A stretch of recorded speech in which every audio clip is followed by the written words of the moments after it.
This is a very exciting ASCO 2019, and there are so many interesting trials, many interesting data sets that are being presented, and it's not easy, of course, to select only a few of them. We have a very interesting highlight of oral presentations for urothelial cancer and also kidney cancer happening on Monday, June 3rd.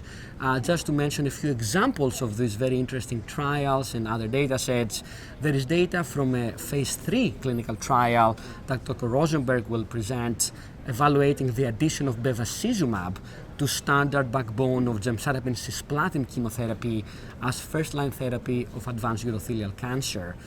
This phase 3 trial randomized patients to gemcitabine cisplatin without or with bevacizumab and showed progression-free survival benefit, but no overall survival benefit. It was a negative trial as well. So it's not changing practice. However, it will give us some important insights about the benchmark of outcomes in those patients in the first-line setting in the current era. Many patients in that trial were treated in the first-line setting. We have to figure out down the road what subsequent therapies they received, how many of those received checkpoint inhibitors or other therapies, and of course look at biomarkers to try to inform potential future clinical trial designs. The concept of anti-angiogenesis, I think, is still relevant, and there are potential future trials utilizing lenvatinib and other agents, potentially with immunotherapy, that might be worth looking at in this disease. However, this current trial, it was a negative trial that I mentioned with bevacizumab in addition to gemcitabine cisplatin in the first-line setting. Moreover, there's data from Dr. Galsky and colleagues looking at switch maintenance approach with pembrolizumab, an anti-PD-1 agent, after first-line chemotherapy in patients who have response or stable disease but no progression in the first-line chemo. Can they get switch maintenance therapy with pembrolizumab with lower toxicity compared to continuation of chemotherapy? And this trial did meet the primary endpoint of progression-free survival, which is very interesting, and the authors have to be congratulated for carrying over a maintenance trial, which is hard to accrue at.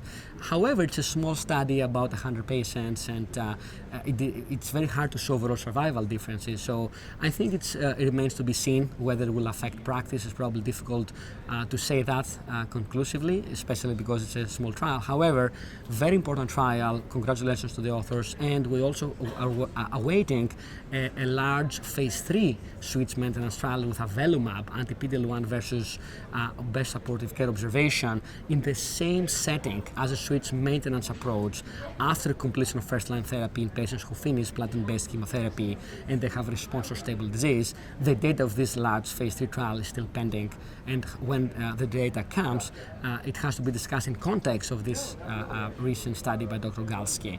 Also, there is data with antibody-drug conjugates, as I mentioned, and enfortumab vedotin has a presentation showing a very impressive overall response rate of 44% in platinum refractory and in some patients immunotherapy refractory disease, and definitely represents very encouraging and promising signal of efficacy that has to be reconciled with the context of the landscape of the disease. And many people believe that this agent has a significant promise to become potentially approved in the future for treatment of patients with urothelial cancer, of course based on the data.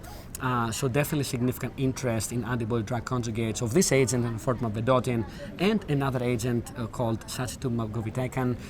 The questions that arises in terms of this data is durability of response and how long these responses can last.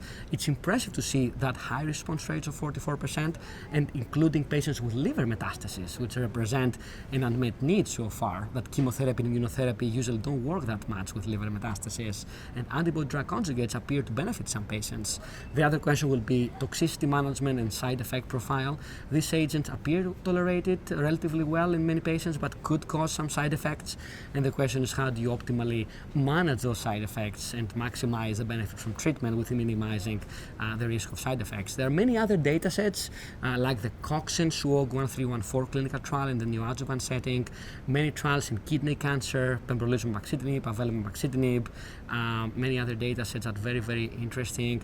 Nivolumab and ipilimumab data in patients with variant histologies, also data from the other kidney cancer trials in first-line setting in sarcomatoid histology. So overall, a very exciting ASCO 2019, and I think very important data to review There's also some interest in germline mutations nowadays in urothelial cancer and in kidney cancer and other malignancies, so more need for genetic counseling and germline testing that can affect the broader family of patients, which sometimes can be relevant to save lives in the broader family with cascade testing.